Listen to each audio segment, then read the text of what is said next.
Praise the Lord. Isang magandang gabi po sa ating lahat, mga minamahal mga kapatid, sa ating Mother Church, Jesus Christ the Living God, World Outreach Ministries, at sa lahat po ng mga kapatid natin, mga churches sa buong mundo. Local churches, tayo po ay binubuo ng iba-ibang pangalan, iba-ibang lokasyon, at minsan may kaunting pagkakaiba mga doctrines, pero kung tayo po ay pinanganak sa kanyang Diyos, naka-experience ng kapanganak maguli, born again experience, we are all one family, we are brothers and sisters, at tayo po ay isang church, Universal Church of the Lord Jesus Christ. So purihin ang Panginoon at salamat po, at tayo po ay magsisimula na. Salamat po sa mga kapatid natin na lagi nating kasama. I pray na lagi kayo nasa mabuti kalagayan at lubos na pinagpala ng Panginoon. Start na po tayo. Let's pray. Heavenly Father, marami po salamat, Panginoon, sa mga kapatid na lagi namin kasama sa pag-aaral ng isalta, sa mga matagal namin kasama at sa mga bago naming nakakasama. Pagpalain mo sila, Panginoon, na sa kanilang mga prayer requests, you will answer their prayer requests, Panginoon, at gagawa kang himala sa kanilang buhay. Sa aming mga kapatid na nasa tahanan may mga sakit karamdaman, we pray for their immediate healing, miracle, Panginoon, in the name of the Lord Jesus Christ. Thank you, Lord, for healing our physical body, our soul, and our spirit in the name of Jesus. For the Spirit that raised up Jesus from the dead is the same Spirit that dwells in us. The Holy Spirit will heal our physical body, will strengthen us spiritually, mentally, emotionally, and physically, spiritually, in every areas of our lives. Panginoon, maraming po salamat. Thank you, Holy Spirit. Ikaw po ang Diyos na nasa amin sa gabi ito. Binibigyan po namin ikaw ng lahat ng panahon, Lord, to teach us, hindi lamang sa gabi ito, kundi sa buong buhay namin. Without you, wala kaming magagawa. Thank you, Holy Spirit, our strength, our God, our counselor, our comforter, our intercessor. Maraming po salamat. And Lord, Father God, anoint us with the fresh anointing of wisdom and revelation for the glory of the name of Jesus. Lahat po ng kapurihan, tanging sa pangalan ng Panginoon, Hesus Kristo, ngayon magpakailanman. Amen and amen and amen. So praise God. Salamat po sa inyo lahat. Thank you rin sa awit ni Pastor Luis Boy Baldomaro. Ikaw ang aking buhay. Ito kanina kasama natin ang Diyos. Salamat sa pagpapagamit sa atin ng kanyang awit. So, purihin ang Panginoon. At atin po tatalakay ngayon, napakahalaga po ito.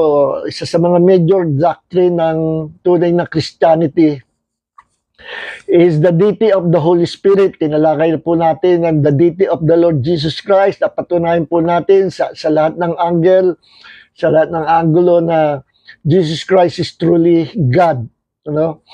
At ngayon, ang pinatutunayan naman natin, the Holy Spirit is God. Kaya may tanong, is the Holy Spirit God? Of course. He is the third person of the Godhead. Isa siyang persona. Pag sinabi pong person or person, hindi ibig sabihin tao. Ano po? Ibig sabihin ay merong damdamin, merong pag-iisip, at may karunungan. Marunong umaksyon, kumikilos. He is alive.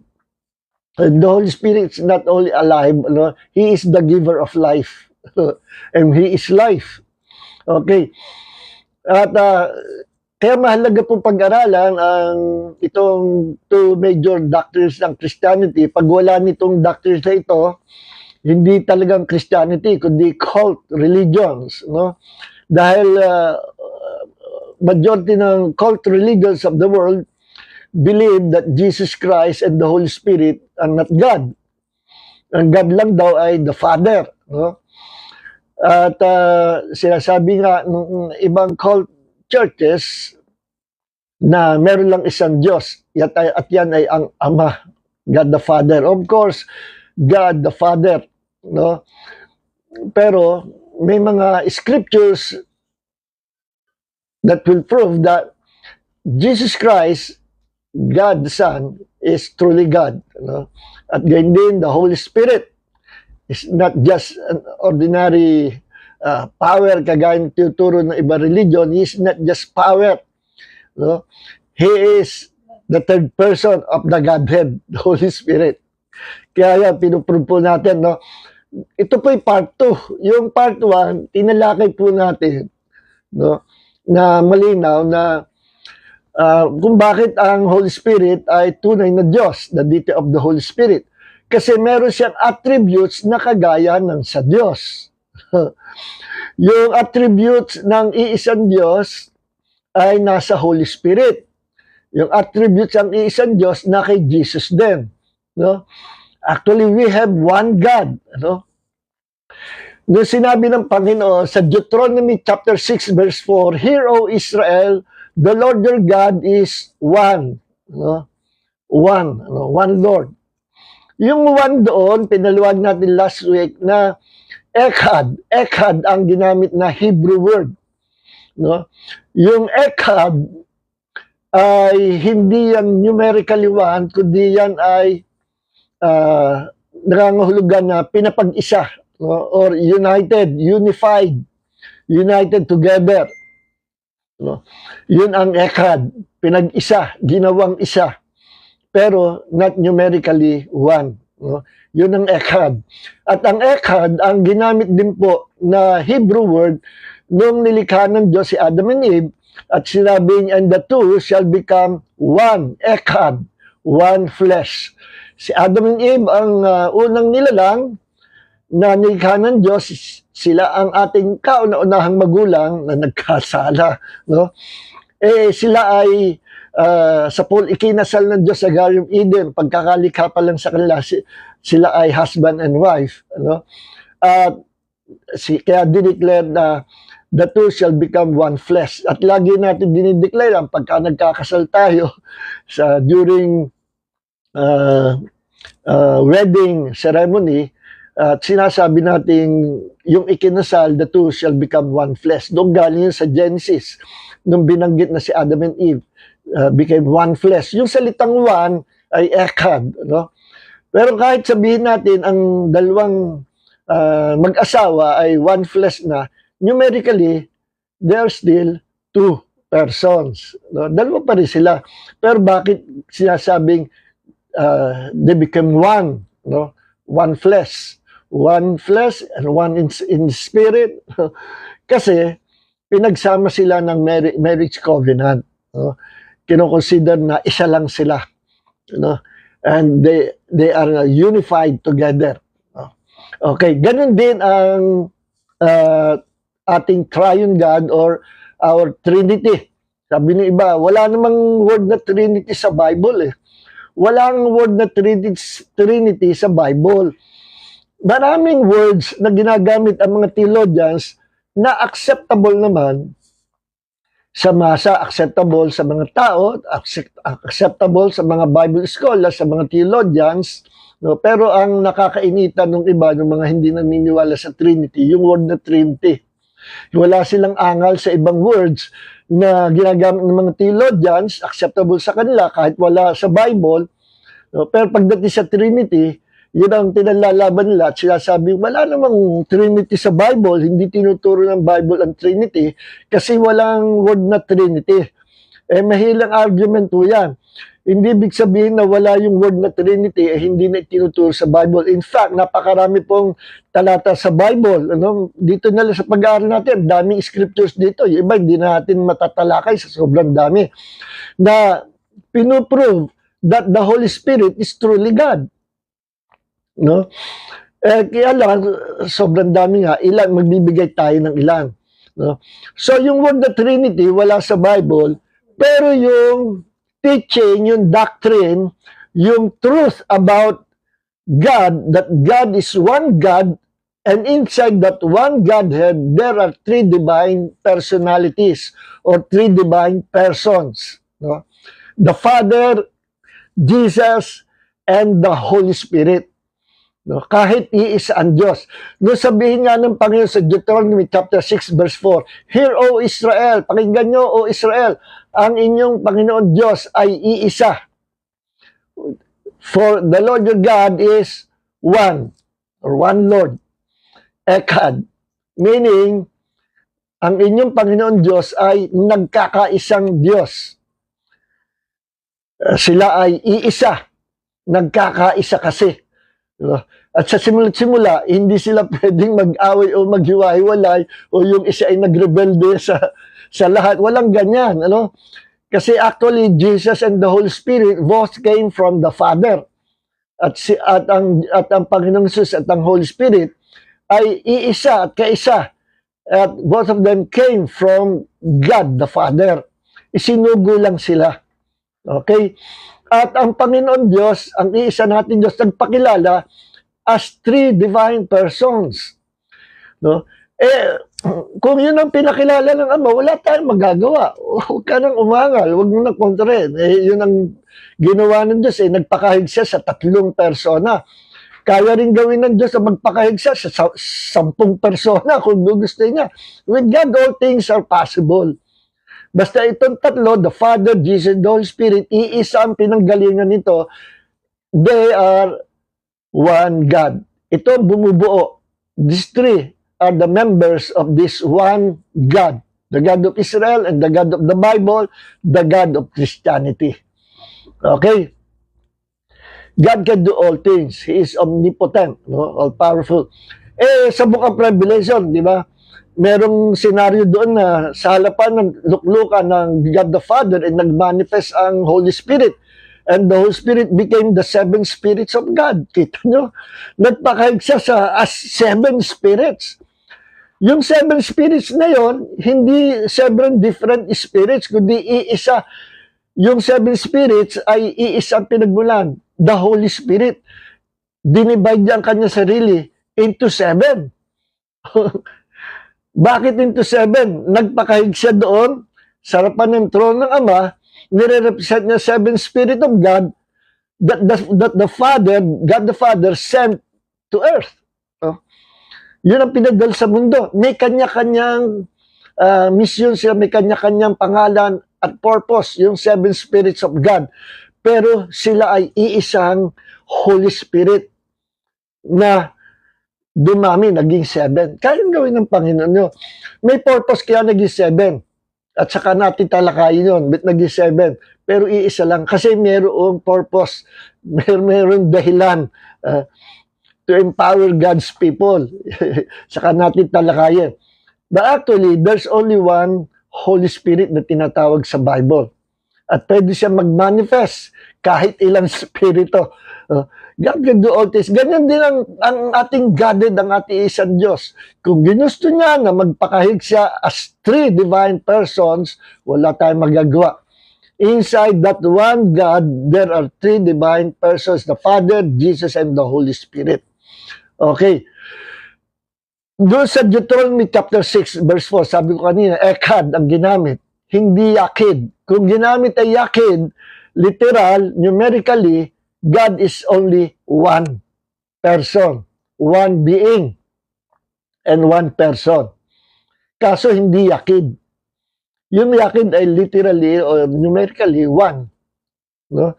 Ganito, one. Ito, one din. No? One fudge bar. Mamirienda mamaya. Isa, ano? Isang 1 cup, yakid cup. No? Pero pag sinabing itong dalawang ito ay magkabagay at nagkakaisa, nilanggam na yung tubig ka, nagkakaisa, yakid ang gagamitin, unified together. No? Pag sinabing kape at saka itong tinapay pinagsama at bagay at magkapartner at kinain ko pareho, pinagsama ko sa loob ng aking katawan, ekad, naging isa. Okay. Ano man kainin ko, nagiging part of my being. We became one. Ekad. We became one. Ekad. Ano? Hindi literally one. Okay? Hindi numerically one. So, ibig sabihin, ang Panginoon Diyos ninyo, pakinggan nyo, Israel, ang inyong Panginoon Diyos ay nagkakaisang Diyos.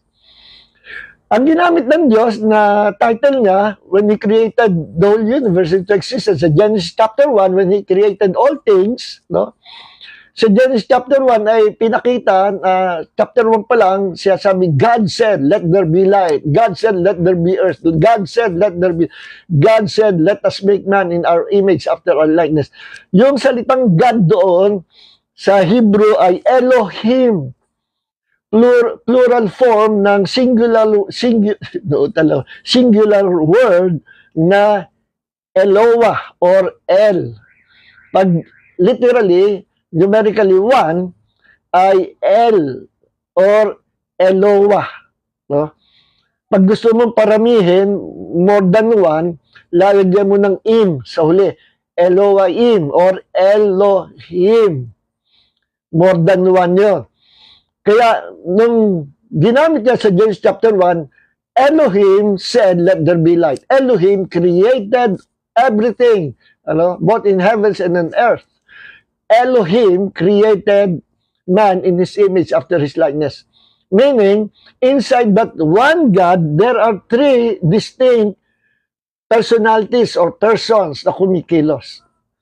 The Father created all things. May talata po dyan, hindi natin titingnan. Jesus Christ, sinabi rin that He created everything, both in heavens and earth. Colossians 1:16, no? And John chapter 1, verse 3. Meron din talata sa Holy Spirit, sinabi, the Spirit of God created everything.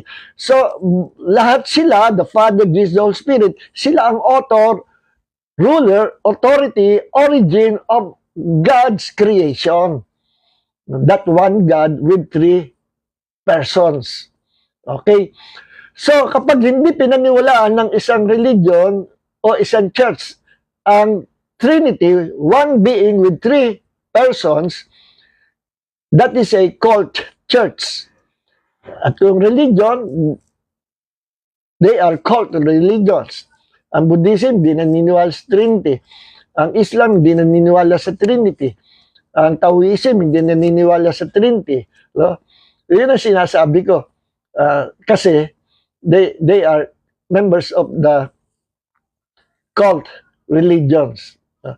Only Christianity teaches us that there is one God with 3 distinct personalities. Okay. Now, sa part 1, pinag-aralan natin na ang attributes ng Holy Spirit ay attributes ng God the Father at attributes ni Jesus. No? Meron siyang attributes, kalalagay ng pagiging Diyos. Number 1, He is holy. No? Ang holiness ng Diyos nasa Kanya. Number 2, siya ay eternal spirit. Meron siyang eternality. Number 3, siya ay omnipresence. He can present everywhere. No? He is present everywhere. He can be present everywhere, anytime, anywhere, any place. Kung gugustuhin niya, walang imposible sa kanya. Hindi siya limited ng time at ng mga walls. He can be present everywhere.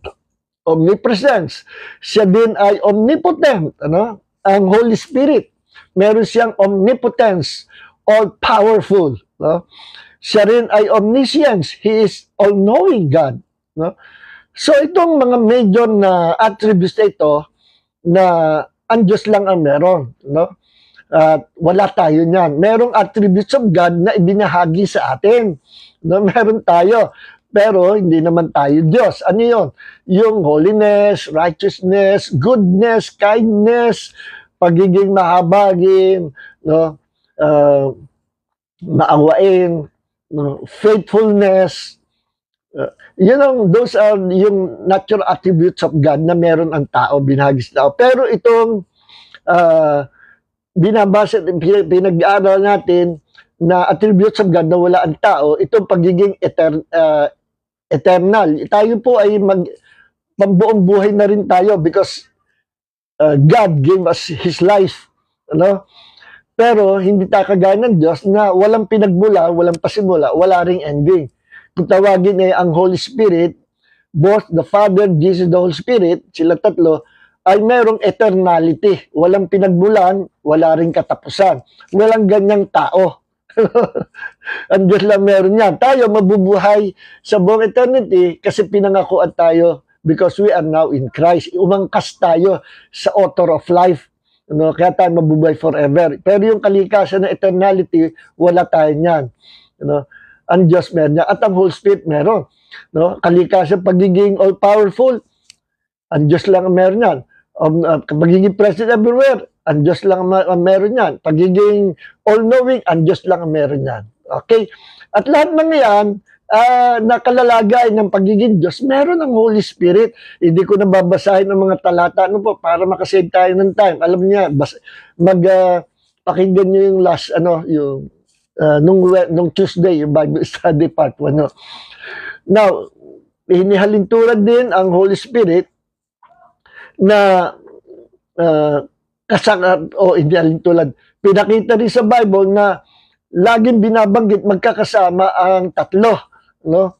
Maging sa benediction sa church, 2 Corinthians chapter 13 verse 14, may the grace of Jesus, binanggit si Jesus, and the love of the Father, binanggit ang God the Father, and the fellowship of the Holy Spirit be with you all, binanggit ang Holy Spirit. See? At maging sa water baptism, sinabi ni Jesus ko anong formula. Those who believe, baptize them in the name of the Father, Son, Jesus, and Holy Spirit. See? Binanggit din ang tatlo. Marami pang talatang ganyan, magkakasama lagi tatlo. Ano ibig sabihin? We have one God with three divine persons. Sabi ng mga religyo, isa lang ang Diyos, but sinabi sa Bible na one God, tapos three divine persons. God is referring to the gods and goddesses of the world. Noong time na yon, yung sinulat ang Bible, ang Gentile nations sa paligid, nakapaligid sa Israel, at Israel lang ang unang-unang bansa na nagpakilala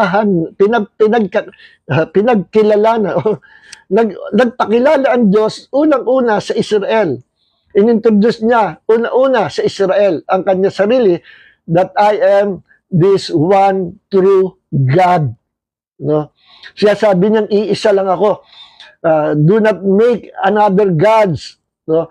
Do not worship them. Sabi ng Diyos, sapagkat pag kayo sumamba, bukod sa akin, I am a jealous God, at dinadalaw ko ng aking galit hanggang sa third or even fourth generation. No? Kaya huwag kayong gagawa at sasamba sa ibang Diyos. Sambahin niyo ako na iisang Diyos. Sabi nung iba, nagtuturo kayo Trinity, sinabi na nga ng Ama na isang Diyos. Kino-compare niya ang kanyang sarili sa gods and goddesses of the world. No?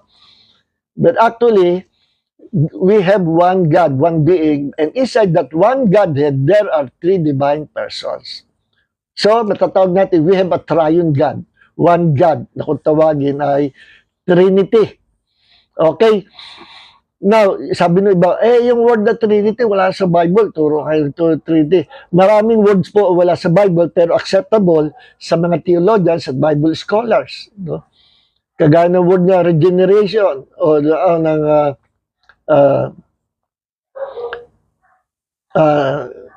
rapture of the church. No? Wala rin sa Bible yun. Pero acceptable sa mga theologians, Bible scholars. Doon sa iba naman, na hindi masyado naintindihan ko ano yung rapture, hindi acceptable sa kanila. Raptura, o sa Latin raptura, doon galing yan sa Latin word na raptura, kasi nung unang panahon, ang lahat ng Bible halos ay puro Latin. Then pinasimulan ni Desiderius Erasmus na gumawa ng Greek. Sinalin from Latin into Greek. Ang Bible, then doon galing sa kanyang Greek translations ang King James Version. Okay. Kaya ang ang may control nung unang panahon nga ay ang Roman Catholic Church. Hawak nila yung Bible eh, no? Kaya puro Latin, no? Ando nagpasimula yung kinuha yung salitang raptura or sa English ay rapture. Yun yung salitang caught up in the air, caught up. Na sabi, magkakaroon ng pangyayari na bababa si Jesus sa mga alapaap and the church, ang church ng Panginoon, binubuo ng mga born-again Christians will be caught up in the air. No? Mararapture, yun ang rapture, caught up, raptura. No? So, nasa Bible din. Kaya sabi ko, ang mahalaga, yung katuruan ng Trinity, nasa Bible. Kahit yung word na Trinity wala, basta yung katuruan nandoon. Sige nga, kaya tanong ko doon sa ikaw ba naniniwala sa Bible that the Bible is the Word of God? Yes, sabi nung isang kausap ko. Hanapin mo nga sa Bible kung may verse sa Bible na mababasa ka sa buong Bible from Genesis to Book of Revelation, yung salitang Bible. Wala kang makikita. Hindi rin. Pero, the Bible is the Word of God. See? Dadaan mo sa pilosopo. Sige, magpilosopohan tayo. Okay. Wala kang makikita ang word of Bible sa scriptures meron. No?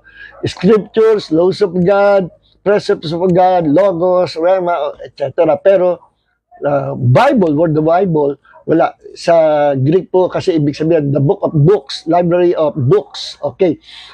Now, tingnan po natin ang sinabi dito na ang Holy Spirit ay Diyos kasi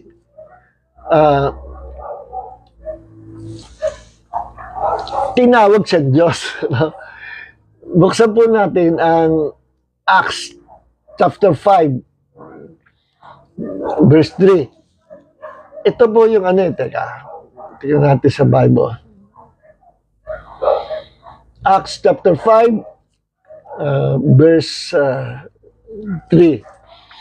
Itong sitwasyon po ito, itong senaryo na ito, ito yung panahon na dumadami na ang mga miyembro ng church. Acts chapter 5, nagsimula sa naghintay sa upper room sa Jerusalem, 120, and they were all filled and baptized in the Holy Spirit. Then, nag-preach sila, nadagdagan, ng 1,000, 3,000, dumami na. Now, this time, marami na mga church, kailangan ma-provide ang needs ng church, ginawa nilang pinagsama-sama nila yung kanilang mga maitutulong sa church at binigay nila sa paanan ng mga apostols, pinagkatiwala nila sa paanan ng mga apostols ang mga salapi na dinonate ng mga kapatiran na yung mga salapi na yon meron sa kanila, nagbenta ng lupain, nagbenta ng kung ano at ibinigay sa paanan ng mga apostol para ibahagi ng mga apostol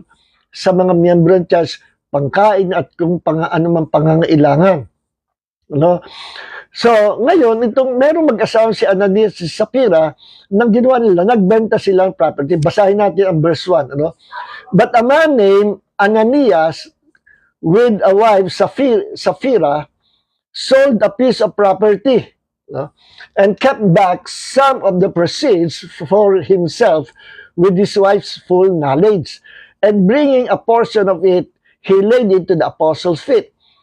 So, possible na ito mag-asawa, nangako na pag nabenta nila yung ibibigay nila lahat sa paanan ng apostol, yung napagbentahan. O kaya yung mag-asawa ay nangako nung umpisa na benta natin to, tapos lahat ibigay natin sa Panginoon. At bahala na sa paanan ng mga apostol, bahala sila mag-distribute. Maaring nangako sila sa harapan ng Diyos na gano'n. Kaso, nung nabenta na, medyo nagtamang selfish, kumuha sila ng bahagi. Hindi nila ibinigay totally lahat. At pinalabas nila sa mga apostol na yung totality ng pera ay na napagbentahan, yun yung ibinigay nila. Pero nagtago sila ng para sa sarili nila. Hindi nila sinabi. May portion na kinuha sila. Pag nangako ka, Lord, pag ito'y nabenta sa iyo ito, Pag sinabi mo at lahat po ng napagbebenta, bibigay ko po sa iyo. Wag ka kukuha. Pag kumuha ka, ninakawan mo ang Diyos. See? Ganun yung nangyari sa kanila. No? Kaya, kaso hindi nila, madidiscern sila ng lingkod ng Diyos. Verse 2, and kept back, Acts chapter 5, verse 2, and kept back some of the proceeds for himself with his wife full knowledge, and bringing a portion of it, he laid it at the apostles' feet. Verse 3, but Peter said, Ananias, why has Satan filled your heart to lie to the Holy Spirit and to keep back some of the proceeds of the land? No? Sinabi ni Peter na discern niya, Ananias, sabi doon sa husband ni Sapphira, lalaki po ito si Ananias, bakit pinuno ni Satanas ang puso mo ng kasinungalingan? No? Bakit ka nagsinungaling? No? Bakit pinuno ni Satanas ng kasinungalingan ng iyong puso na nagsinungaling ka sa Holy Spirit? Dahil kumuha ka ng bahagi doon sa napagbentahan nyo. No? Verse 4, while it remained unsold, did it not remain your own? Diba, nung hindi pa nabebenta sa inyo yon, pero nung nabenta na, dahil nangako kayo na binigay nyo na sa Panginoon, hindi na sa inyo yon. And after it was sold, was it not under your control? Why is it that you have conceived this deed in your heart? No? Bakit pinuno mo ang puso mo ng ganitong kalokohan, no? Ganitong kasinungalingan, ganitong pandaraya? No? Bakit kayo nagsinungaling sa Holy Spirit? At ang sabi dito, ito maganda, you have not lied to man, but to God. See? Tinawag ang Holy Spirit na God. Una, sa verse 3, ang sabi ni Peter kay Ananias, bakit kayo nagsinungaling sa Holy Spirit? At sa verse 4, ang sabi, hindi kayo nagsinungaling sa tao, kundi sa Diyos. This proves that the Holy Spirit is God. Sinabi ni Peter yan na hindi kayo sa tao nagsinungaling, ba't kayo nagsinungaling sa Holy Spirit? Ang totoo niya, hindi kayo nagsinungaling sa tao, nagsinungaling kayo sa Diyos. Why? Because the Holy Spirit is God Himself. See? So, hindi na natin babasahin yung pagdating ni Sapphira, parehong namatay, no? Natumba, nalaman namatay asawa na. Okay, ito yung isang direct verse sa Bible that proves that the Holy Spirit is called God. Okay? Tinawag siyang God. Okay. Now,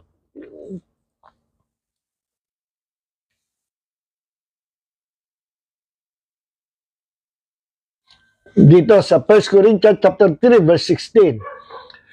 Sabi dito, don't you know that you yourselves are God's temple and that God's Spirit dwells in your midst? Sabi dito sa church, sinabi ni Paul sa church sa Corinth, hindi nyo ba alam na kayo, no? Kayong lahat, ang inyong mga katawan, kayo, ay tahanan, templo ng Diyos, at ang banal na Espiritu ng Diyos nananahan sa inyo. May ibig sabihin, kayo ay templo ng Diyos. Why? Kasi ang Holy Spirit nananahan sa inyo. Meaning, they became the temple of God. Mga Kristiyano, temple of God. We are the temple of God kasi the Holy Spirit dwells in us. Nakatira sa ating katawan. Sino yung nakatira sa katawan? Ang Diyos. Bakit Diyos ang nakatira sa katawan? Kasi tinawag ang ating katawan na templo ng Diyos. Pag sinabing templo ng Diyos, doon tumitira ang Diyos. Sino yung pumasok sa loob ng ating katawan and now dwelling inside our body? God. Kaya ang tawag sa ating katawan ay God's temple. See? Who dwells in us? The Holy Spirit who dwells in us is God Himself. Ganon din sinabi sa 1 Corinthians chapter 6 verse 19. No? Do you not know that your bodies are temples of the Holy Spirit? At sinabihan ni Paul, huwag kayong gagawa ng pakikiap, pangalunya, mga kasalanan sa laman, no? Sapagkat ang inyong katawan ay templo ng banal na Espiritu, who is in you, whom you have received from God. You are not your own. No? Hindi nyo ba alam na huwag kayong magkakasala, huwag kayong gagawa kasalanan sa laman, sapagkat ang inyong katawan ay banal. Yan ay templo ng Holy Spirit. Anumang gawing tirahan ng Holy Spirit nagiging banal. Bakit? Kasi ang tumitira, banal. Kaya ang tawag sa Spirit of God, Holy Spirit. Kasi banal ang banal na Espiritu. No? At sabi dito, kayo ay hindi na sa inyong sarili, kayo ay pag-aari ng Diyos. Why? We became the temple of the Holy Spirit and we are now God's properties. We are God's possession. No? Kaya wag natin gagamitin ating katawan sa kalokohan, sa kasalanan. Banal ang katawan natin. At kaya kung saan bumaba ang presence ng Diyos, nagiging banal yung lugar. Tandaan nyo, nung na-encounter ni Moses, si Yahweh, sa burning bush, nilalapitan ni Moses, huwag kang lumapit, hubarin mo, payapak mo, sapagkat ang bundok na tinuntuntungan mo ay banal. Ba't naging banal yung bundok? Kasi the presence of God was there. See? Kung saan bumababa ang presence ng Diyos, nagiging banal. Yung mahipo ng kanyang presensya, nagiging banal. Okay? So, this proves that the Holy Spirit is truly God. Okay. Tingnan niyo ito. Sa Acts chapter 13 verse 2. While they were worshiping the Lord and fasting, ito yung yung sila Paul, sila Barnabas, sila Silas, no? Prayer and fasting sila, no? Then sabi dito, while they were worshiping the Lord and fasting, habang sila nag-aayuno at sumasamba sa Panginoon, the Holy Spirit said, sino sinasamba nila? Ang Panginoon. Sinong biglang nagsalita while worshiping the Lord? Ang Holy Spirit. Why? Because the Holy Spirit is God. And the Holy Spirit is a divine person. Why? Because He can speak. Pwede siya magsalita. Sabi ng Jehovah's Witnesses, taka ng iba pa, ng ILC, parang electrical power lang daw, para electricity, power. Ang Holy Spirit daw ay power ng Diyos. Hindi. Meron bang power na nagsasalita? Meron bang power na pwedeng mag-grieve? Pwedeng masaktan? Pwedeng magalit? Meron bang power na may pag-uugali? Meron bang power na marunong umibig? Meron bang power na nagsasalita? Meron bang power na marunong makinig? Common sense, no? Kaya nga isa sa mga rules ng how to interpret the Bible, hermeneutics, ang dami. Context, historical background, culture and tradition, yung passage from Greek, Hebrew word, ang daming rules, isa sa mga practical rule ng hermeneutic is don't lose or do not remove your common sense guide. Common sense, no? At ang common sense, i-guide ka niyan, tatama ka. So, yun nga, common sense lang, kung ang Holy Spirit nagsasalita, hindi sa power lang. May pag-iisip sa sabi dito ng Holy Spirit. The Holy Spirit said, set apart for me Barnabas and Saul for the work of which I have called them. Iwalan niyo sa akin si Barnabas at si Saul, si Paul, sa isang natatanging misyon na itinawag ko sa kanila. Kita nyo? So another one, daming talata, no? Hebrews chapter 3, verse 7 hanggang 11.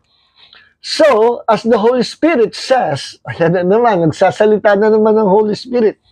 Today, if you hear His voice, do not harden your hearts as you did in the rebellion during the time of testing in the wilderness, where your ancestors tested and tried me.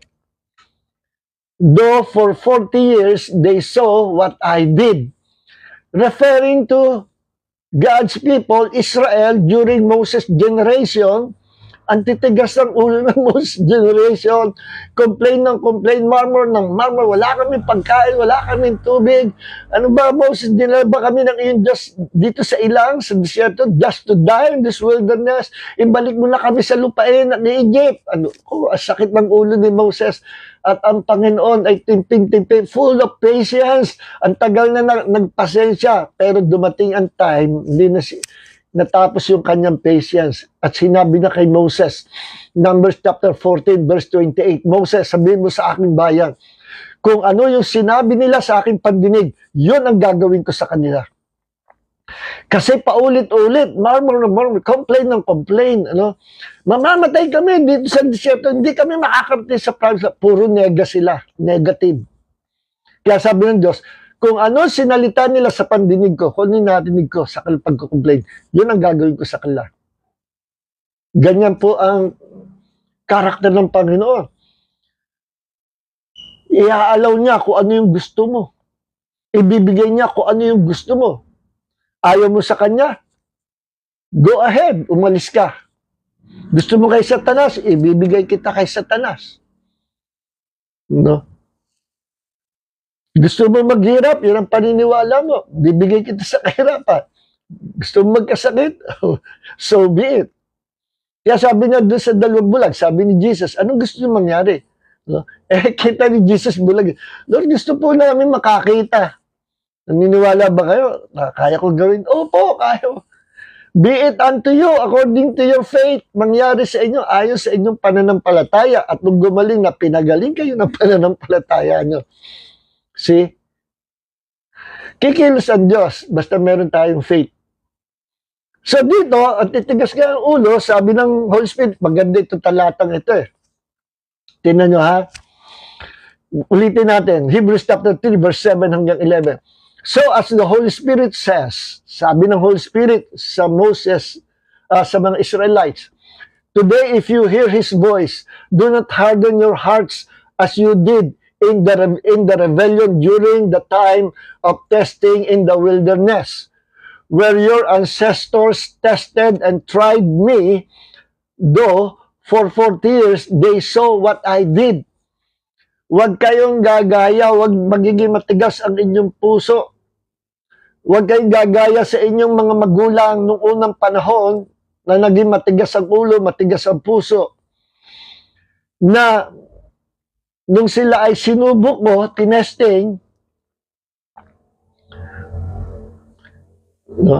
At titigas ang ulo nila, huwag niyong gagayahin yung where your ancestors tested and tried me. Though for 40 years, they saw what I did. Nakita nila mga ginawa ko, mga kababalaghan, ang pagpuprovide ko sa Panginoon. But still, they rebelled against me. Tinutukoy yung ancestors ng present generation, nung kinakausap dito ng Panginoon, Israel. Huwag niyong gayahin yung inyong mga magulang na antitigas sa ulo, pinatigas sila ng puso. No? Na nung sila'y tinesting ko, nung unang panahon, yan ang ginawa nila sa akin, titigas ang ulo nila. No? Nakita nila yung mga ginawa ko, mga signs, wonder, mga miracles, how I provided their needs. Yun ang point ng Panginoon. So, anong nakikita natin sa passage ito? Pag binasa natin simulan verse 7, so, as the Holy Spirit says, at sinabi ng banal na Espiritu. Tapos, ang tinutukoy ng banal na Espiritu, yung senaryo, noong unang panahon, kung paano nagrebelde yung kanilang mga ancestors, ganito ang ginawa nila sa akin. Ano? Nagrebelde sila sa akin at titigas sa ulo nila. Meaning, the Holy Spirit that spoke to them at that time, dito sa Hebrews chapter 3, verse 7-11, yung Holy Spirit na nakasama ng kanilang ancestor sa wilderness, walang iba kundi si Yahweh. And that Yahweh, the Lord God, na nagmanifest sa kanila, who provided their needs in the wilderness, Siya palang sinasabing Holy Spirit at present nung sinabi ito at nung isinulat ito. So meaning, the Holy Spirit is Yahweh, is also the Yahweh of Old Testament. Ganon din si Jesus. Si Jesus din yung Yahweh sa Old Testament. Ang God the Father, His name is Yahweh. So all these three, ito yung tinatawag na one God, ang pangalan ng one God is Yahweh. The Father is Yahweh, Jesus is Yahweh, the Holy Spirit is Yahweh. No? Yahweh. Naku, pinagtatalunan ng pangalan na Yahweh. Yung iba ay hindi yan ang pangalan ng Diyos. Kahawig yan ang pangalan ng Diyos-Diyosan na Jupiter. Sa Hebrew ay Jupiter. Parang gano'n. Yahweh. Yahweh. Yahweh daw sa Hebrew. Yahweh, yung Jupiter. Yahweh. Sounds Yahweh daw. Kaya yun daw Yahweh ay si God na Jupiter. Naku, napakalayo naman. Nakahawig lang eh. Parang yung mga panatiko, mga extreme na na messianic na na Christian, sabi nila, hindi naman lahat sabi nila, hindi acceptable sa Diyos ang pagtawag niyon Jesus. Every time you pray in the name of Jesus, hindi si Jesus ang pinapanalanginan nyo. Sino? Si Zeus. Sino yung Zeus? The chief of the gods and goddesses ng mga Greek. Nung lang panahon. Zeus. Z-E-U-S. Yung daw Jesus, tinatawag niyo si Zeus. Why? Kasi katunog ng pangalan. Naku po, kaya sabi sa inyo, wag nyo aalis yung common sense. Common sense nila, magkahawig ba Yun na yun. No? Zeus. Jesus. No, ang layo yun daw Jesus nilagyan ng hey, Zeus. Parang pinuri. Hey means to praise Zeus. Praise Zeus. Pagka daw Jesus from the word Jesus. Jesus. Hey, Zeus. Naku, ang layo naman. Ang layo. Yan ay katwiran ng mga hindi nag-aral ng Hebrew at saka ng Greek language. Ginawa nilang si Jesus si Zeus. Kahit ba may kapangalan ako Alam niyo ba ang pangalan Jesus, Yeshua? Napakarami, hundreds, maybe 1,000 pa nga nung unang panahon ng nagpangalan ng Yeshua. Ang daming kahawig ng pangalan. Si Joshua nga, kapangalan niya Yeshua. Hindi, ibig sabihin si Jesus at si Joshua, isa. Hindi pwede yun. Kahit may kapangalan si Jesus, isa lang yung tunay na Jesus, Yeshua. At sa Diyos, acceptable ang Yeshua, Jesus, Jesus, Jesus. Ang mahalaga, kilala mo at may relasyon ka doon sa may-ari ng pangalan. Ganun yun. Ganun din yung Yahweh. Meron bago Yahuwah daw ang tawag. Yahweh, nung tayo po ay pinanganak, ang unang lumabas sa ating hininga. Yeah.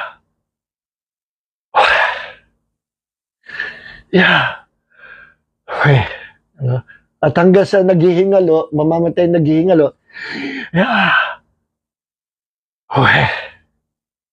abay, nasa hininga natin ang pangalan ng ating Diyos.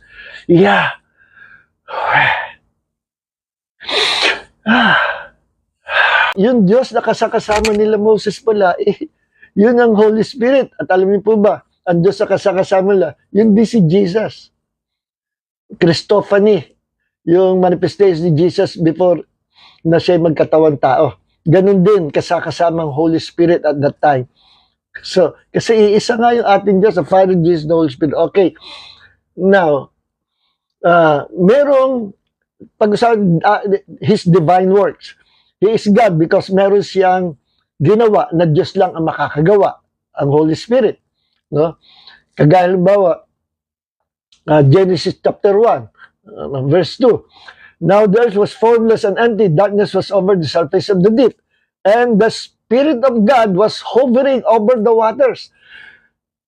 Nandun, present ang Holy Spirit doon sa creation. Nung lilikhain ng God the Father, nandun ang Holy Spirit, nag-aabang. Then, nirelease ng God the Father, the Word of God, the Word, the Logos, nirelease ng Ama. And everything was created. Nirelease ng Ama ang salita, the Word, and that Word was Jesus. Kumilos ang Holy Spirit.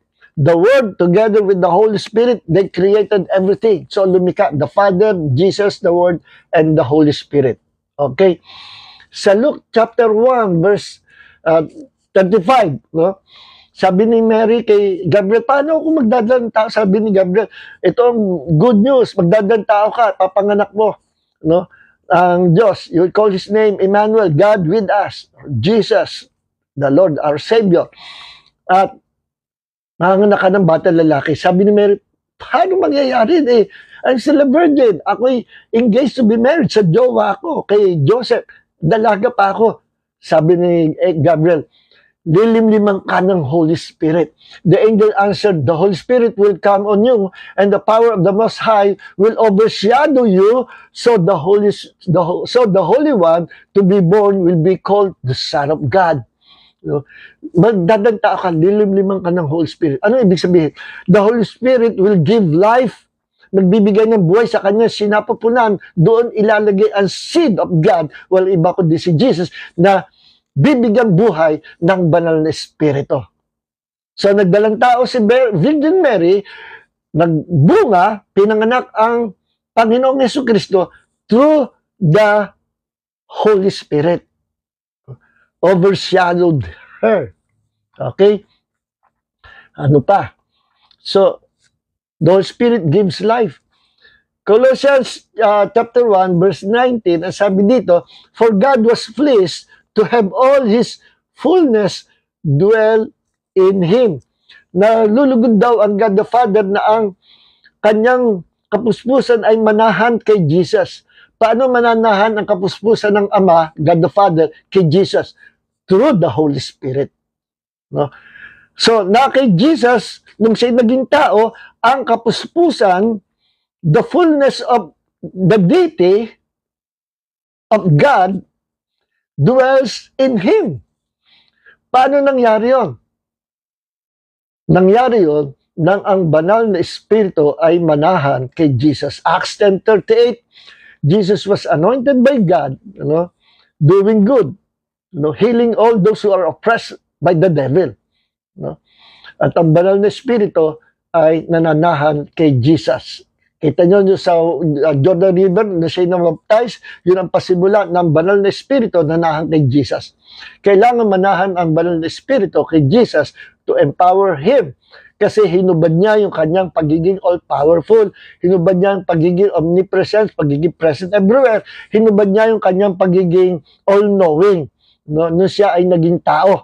Pero nung siya ay bumalik na sa Ama, everything was restored. Binalik kay Jesus. At sa kapuspusan ng pagka-Diyos ni Jesus, nakaupo siya sa kanan ng Ama. Okay, ngayon. Okay, at pinamahala ng Ama ang lahat ng creation. He is the head, the ruler, the origin, the originator, the chief, the authority, the creator of all things, the Lord Jesus Christ.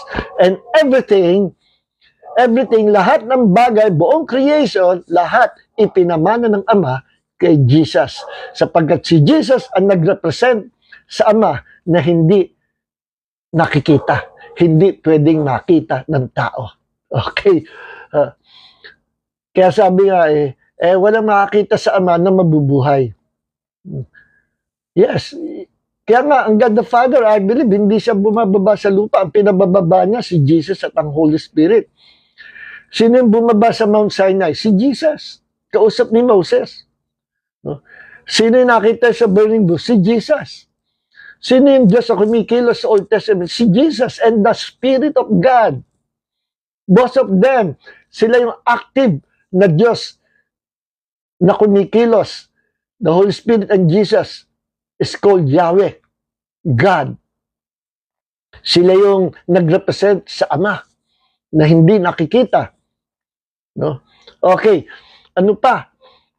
At sabi dito sa John 3:5, Jesus answered kay Nicodemus, "Very truly I tell you, no one can enter the kingdom of God unless they are born of water and spirit."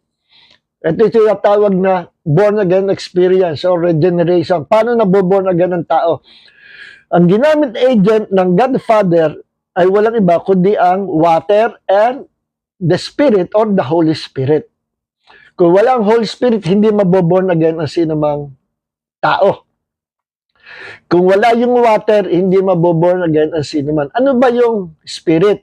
The Spirit of God. Simply the Holy Spirit. Ano yung water? Ang water, hindi water baptism. Walang naboborn again sa water baptism. Ang water baptism ay public declaration that you are now belong to the Lord Jesus Christ and you are now identified to the death and resurrection of Jesus and you are now a Christian. Disciples of Jesus. Yun ang water baptism. At yung water na tinutukoy dito na sinabi ni Jesus kay Nicodemus, maliban na kayo ipanganak sa tubig at sa Espiritu, hindi kayo makakapasok sa kaharian ng Diyos. You must be born again. Yung Holy Spirit, agent, para ang tao ay ipanganak sa kaharian ng Diyos. Ano pa ang another agent? Water. Now, ano yung water? The Word of God. Meron ba tayo scripture nan? Yes, meron. 1 Peter chapter 1, verse 23. Being born again, tayo yon, being born again, not of corruptible seed, but by incorruptible seed, by the Word of God. Tayo pinanganak na maguli, hindi sa pamagitan ng binhi na nasisira, kundi sa pamagitan ng binhi na walang kasiraan. Sa makatwid bagay, pinanganak tayo sa pamagitan ng binhi na walang kasiraan sa pamagitan ng binhing ito. Ano yung binhi? The Word of God. Being born again by the Word of God. No? Yes. At sabi nga ay, the church being cleansed by water. Water.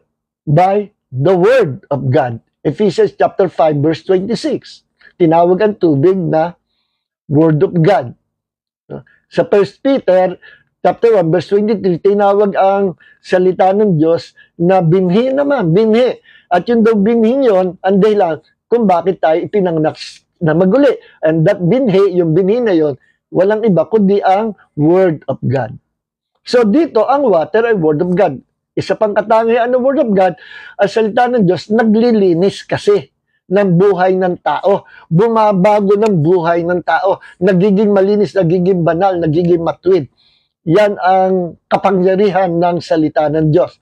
Kaya sabi ni Jesus sa John chapter 15 verse 3 sa kanyang malagad, kayo'y malilinis na.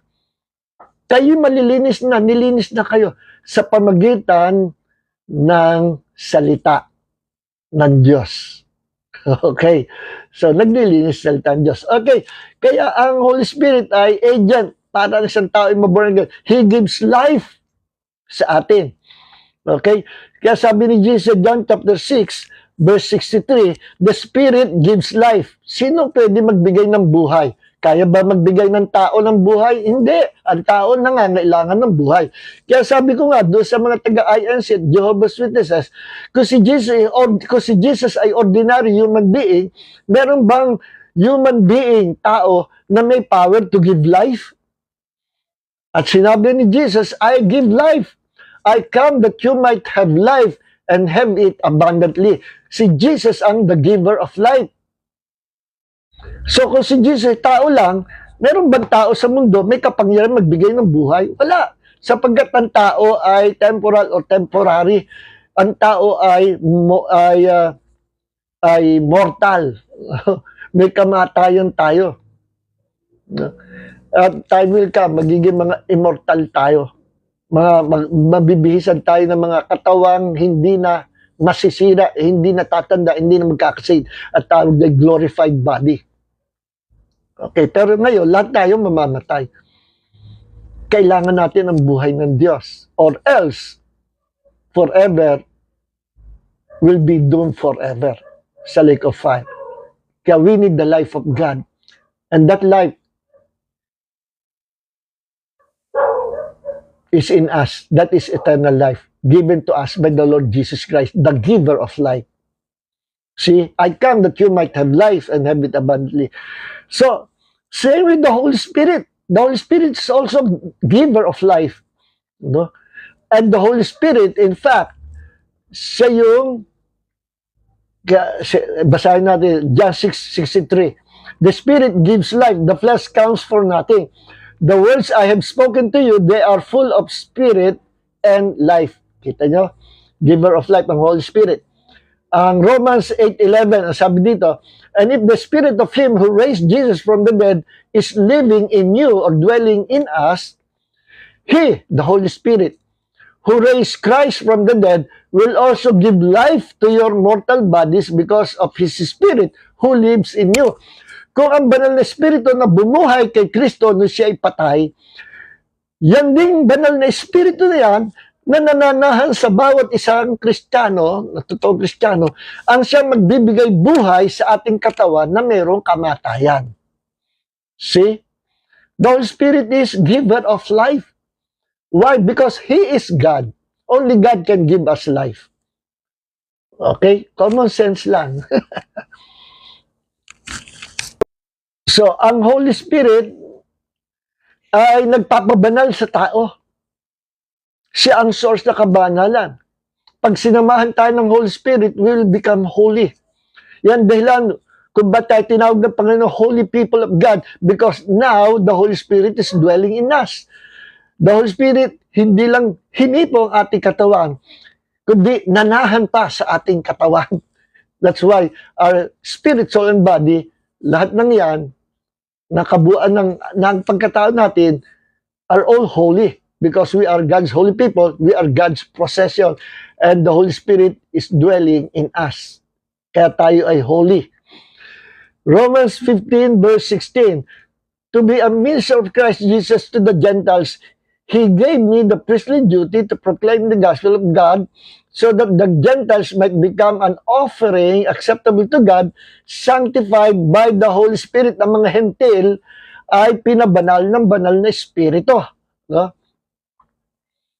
At sa 1 Peter 1:2, who have been chosen according to the foreknowledge of God the Father to the sanctifying work of the Holy Spirit, referring to the church of God, to the church of the Lord. Tayo po yun. Through the sanctifying work of the Holy Spirit, merong ginagawa ang Holy Spirit sa atin, yung kanyang pagpapabanal sa atin. We become holy because of the Holy Spirit. Okay?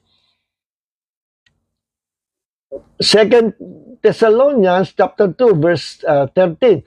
But we ought always to thank God for you, brothers and sisters, loved by the Lord, because God chose you as first fruits to be saved through the sanctifying work of the Holy Spirit, sanctifying works of the Spirit, and through the belief in the truth. Ang Holy Spirit ang lumilikha ng kabanalan sa ating pagkatao. Through the sanctifying work of the Holy Spirit. Only God can do that because only God is holy. Okay. Ano pa ang personality ng Holy Spirit? No? Ang Holy Spirit po ay buhay at nagbibigay buhay. Romans 8:11, ano? At 1 Corinthians chapter 3 verse 16. Don't you know that yourselves are God's temple and God's Spirit dwells in your midst? No? So, ang Spirit ng Diyos ay nananan sa ating kalagitnaan. Meaning, He is alive. No? He lives. No? Buhay siya at nananan sa ating kalagitnaan. Ano pa? Meron siyang intelligence. Kaya siya ay persona. Meron siyang intelligence. Revelation or Romans chapter 8 verse 27. And He who searches our hearts knows the mind of the Spirit. Na siya sumisiyaw sa ating puso, alam niya ang pag-iisip ng banal na Espiritu. Merong mind ang Holy Spirit, may pag-iisip. Because the Spirit intercedes for God's people in accordance with the will of God. Hindi lang may pag-iisip ang Holy Spirit, nananalangin pa ang banal na Spirit para sa atin, sa Diyos. Kita niyo? Persona ang Holy Spirit, hindi siya force or power lang. He is a person. Marunong manalangin. Ipinagpe-pray tayo sa Diyos. At ano pa? No? Meron siyang pag-iisip. And he who searches our hearts knows the mind of the Spirit. Okay, he has a mind. Aha, ano pa? Acts chapter 15 verse 28. It seemed good to the Holy Spirit and to us not to burden you with anything beyond the following requirements. Mas mabuti na sa atin ang banal na Espiritu ay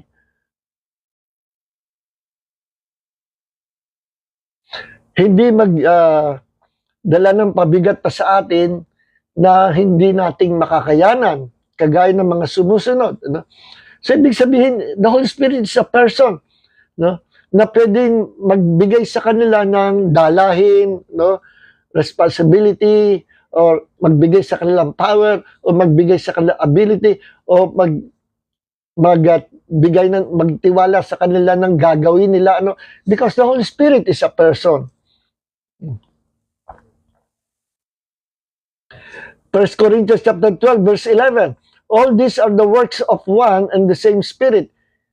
He distributes them to each one just as He determines. No?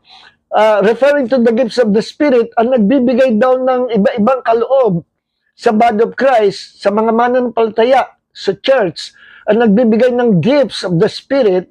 Ano yung mga gifts na yun? Gifts of the Holy Spirit. Kaloob, bigay ng Holy Spirit. Ano yung mga kaloob na yun? Gifts of the Spirit.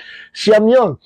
Word of knowledge, word of wisdom, discerning of the Spirit, gifts of healing, gifts of healing, gift of faith, workings of miracles, word of knowledge, word of wisdom, discerning of the Spirit, speaking in tongues, interpretation of tongues, prophecy. Siyam po lahat yun.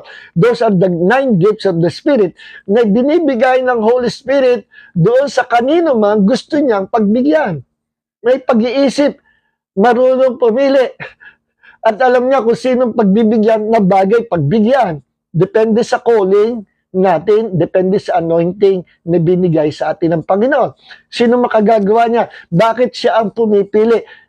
Because He is a person, a divine person. See? 1 Corinthians 12:11, malinaw po yan. At ang Holy Spirit is a person kasi nagsasalita siya. Nagsasalita siya. Meron bang power na nagsasalita? Hindi. Ang persona nagsasalita.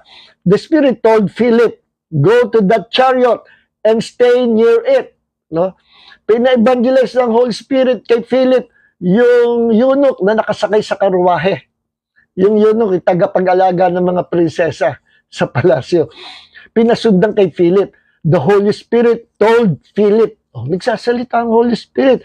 Ano sasabihin yung power ng Holy Spirit? He is a person. Sa Acts chapter 10 verse 19, while Peter was still thinking about the vision, the Holy Spirit said to Peter, Simon, 3 men are looking for you. Nagsasalita ang Holy Spirit. No? Chapter 11 ng Acts, verse 12. The Spirit told me to have no hesitation about going with them. These 6 brothers also went with me and we entered the man's house. Sabi sa akin ng banal na Espiritu, nagsasalita ang Holy Spirit. See?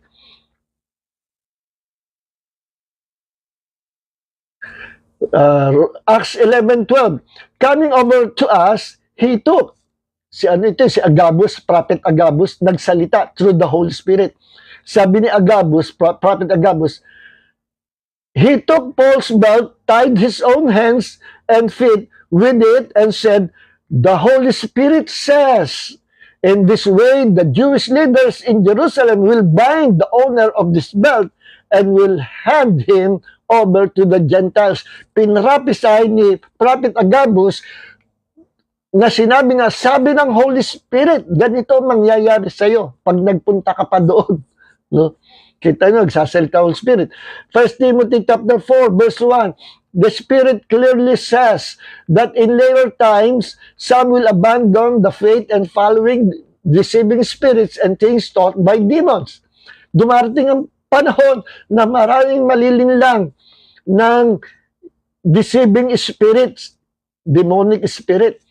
At yan ay pinrapisay ng Banal na Espiritu. The Spirit clearly says, nagsasalita talaga ang Holy Spirit.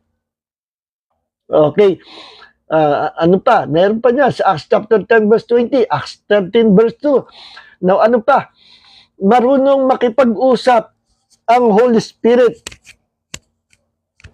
No, sinabi niya sa Acts 5:3 kay Ananias, ba't ka nagsinungaling? Sa Holy Spirit, pwede mo palang pagsinungalingan ang Holy Spirit. Why? Because He is a person. No? Pwede mong subukin ang Banal na Espiritu. Why? Because He is a person. Bakit mo sinubukan ang Banal na Espiritu? Peter said to her, kay Sapphira, how could you conspire to test the Spirit of the Lord? Listen, the feet of the men who buried your husband are at the door. They will carry you out also. Yan. Nakita nyo, sabi, bakit mo sinubukan? No? Ang banal na Espiritu ng Panginoon. The Holy Spirit can be tested. No? Hebrews 10:29. How much more severely do you think someone deserves to be punished who has trampled the Son of God underfoot, who has treated as an unholy thing the blood of the covenant that sanctified them, and who has insulted the Spirit of grace? Pwedeng ma-insulto ang Spirit of grace. Ano yung Spirit of grace? The Holy Spirit can be insulted. Kadelikado na ma-insulto ang banal na Espiritu. No? Okay. Matthew 12:31. And so I tell you, every kind of sin and slander can be forgiven, but blasphemy against the Spirit will not be forgiven. Kahit magsalita kayo ng blasphemy or against sa akin, sabi ni Jesus, may kapatawaran. Pero yung magsalita kayo ng against sa Holy Spirit, walang kapatawaran. Kita nyo? People can blaspheme the Holy Spirit. Sabi niya, but blasphemy against the Holy Spirit. Why? Because He is a person. May character siya. No? May kataniya siya. May pag-iisip, may damdamin. Pwede mong mag-grieve ang Holy Spirit. Pwede mong ma-blaspheme ang Holy Spirit. Ano pa? Romans 8:14. For those who are led by the Spirit of God are the children of God. Kita nyo? Ang Holy Spirit is a person kasi pumapatnubay siya. Meron bang person na papatnubay? Only a person can lead us. At sabi dito, those who are being led by the Spirit of God are children of God. Yung mga pinapatnubay ng Banal na Espiritu ay mga anak ng Diyos. At sa Matthew chapter 4, sinabi doon, verse 1 na, and the Spirit of the Lord led Jesus into the wilderness to be tested by the devil. No? Dinala ng Banal na Espiritu si Jesus sa disyerto to be tested. No? No? So pumapatnubay, nagdadala ang Holy Spirit. Pumapatnubay. Dahil lang kasi He's a person. Ano pa sinabi dito? John 16 verse 8. When He comes, when the Holy Spirit comes, He will prove the world to be in the wrong. He will prove the world to be in the wrong about sin and righteousness and judgment. Kapag dumating siya, ang Banal na Espiritu, He will judge the world, husgahan niya ang salibutan dahil sa kanilang kasalanan, no? At katuwiran at sa paghusga. No? So, may karakter ang Panginoon. Meron siyang posisyon. He will convict the world. No? He will convict the world. Because of their sin, righteousness, and judgment. No? Ang Holy Spirit nagbibigay ng conviction sa tao, no? Sa kanyang kasalanan. At kapag may nagawa siya di maganda, the Holy Spirit is active to convict the sinner. Okay? Ano pa? Sabi, Acts 20:28, keep watch over yourselves and all the flock of which the Holy Spirit has made you overseers. No, alagaan yung mga tupa. Kayo mga pastor, alagaan yung mga tupa na kayo ginawa ng banal na espiritu na tagatingin, tagapangalaga ng mga tupa ng Panginoon. So, yun ang sabi. Dito, the Holy Spirit has made you overseers. No? Ginawa kayo ng Holy Spirit na tagapangalaga. Kita nyo? May gawain ang Holy Spirit. He is a person. Acts 13:2. When they were worshiping the Lord and fasting, the Holy Spirit said, set apart for me Barnabas and Saul for the work of which I have called them.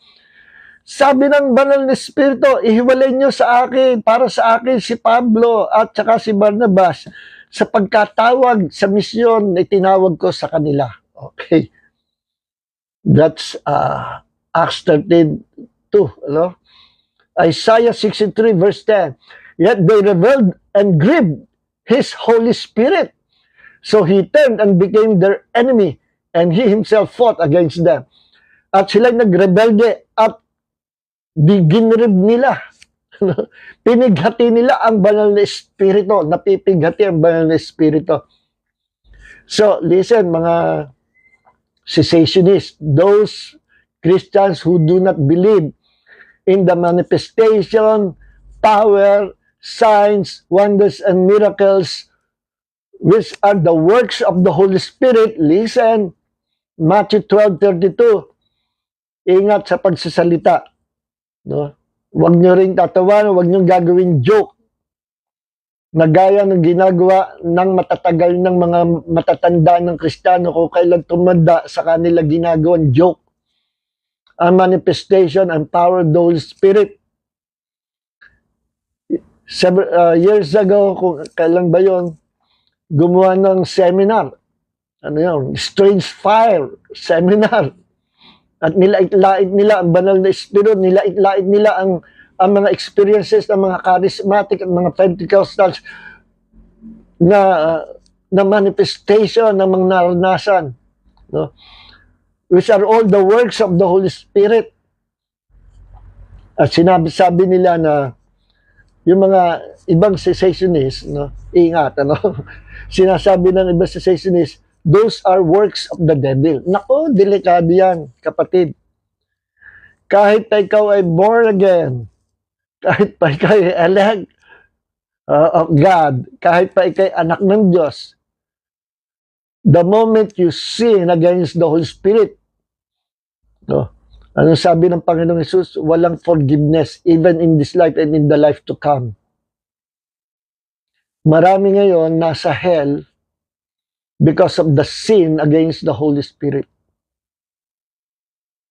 Ginawa nilang joke, ginawa nilang katatawanan, nilait-lait nila. No? At inattribute sila ang gawa, ang works of the Holy Spirit sa demonyo. Nako! Para mo na sinabing ang Holy Spirit ang demonyo. Kapag inattributes mo ang power, manifestation of the Holy Spirit, sinabi mo, kalokohan yan. Yan ay works of the devil. Nako, delikado ka, kapatid. Better repent. Baka sakali maawa ang Panginoon pa. Siya nagsabi, walang forgiveness. Unpardonable sin yan. So, ingat. No? Bakit delikado magkasala sa Holy Spirit? Because the Holy Spirit is the last agent na pwede magligtas sa iyo. Magsalita ka sa Ama, may kapatawaran. Magsalita ka ng masama, kalabanin mo si Jesus, may forgiveness pa rin. Pero kalabanin mo at magsalita ka ng masama against the Holy Spirit, wala ka ng forgiveness. Bakit? Because the Holy Spirit Himself is the last agent na sinugo ng Diyos to save you. Pero kung nire-reject mo, nilalait mo ang Holy Spirit, wala kang forgiveness, you'll be doomed to the lake of fire forever. Kahit pa ikaw ay Kristiyano, maraming Christians will be thrown into the lake of fire sa panglalait sa banal na espiritu. Hanggang dito na lang mga kapatid. No? So, Salamat sa Panginoon for revealing to us that the Father is God together with the Son, Jesus Christ, who is God, and the Holy Spirit, who is God. These three divine persons are the members of our one God, one Godhead. We have only one God, one being. And in this one being, there are three distinct personalities or person. The Father, the Word Jesus, and the Holy Spirit. May the grace of the Lord Jesus Christ and the love of the Father and the fellowship of the Holy Spirit be with you all. In Jesus' name, Lord, salamat po. Pagpalain mo mga nakasama namin sa gabi ito sa pag-aaral ng salita. May share po nila ito. Paggamit po sila sa iyo. In Jesus' mighty name, be all the glory. Shalom mga kapatid. God bless everyone. Let's share this video. I-share po natin ang ating salita ng Panginoon. God bless you all.